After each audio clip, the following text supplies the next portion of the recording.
प्रवेशद्वारावर कीर्तिचक्र आणि श्री गणेशाची प्रतिमा कोरलेली आहे.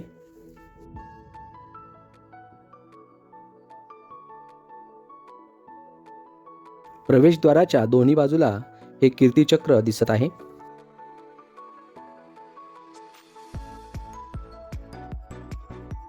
प्रवेशद्वाराच्या आतील बाजूस दोन्ही बाजूला पहारेकऱ्यांच्या देवड्या आहेत.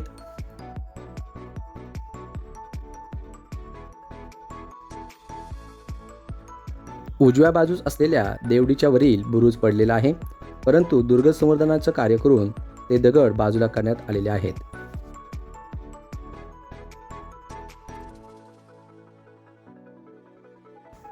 इसवी सन 1191-92 सालच्या ताम्रलेखानुसार किल्ले चंदनगड आणि किल्ले वंदनगड हे शिलाहार राजा दुसरा भोज याने बांधले असा उल्लेख आढळतो.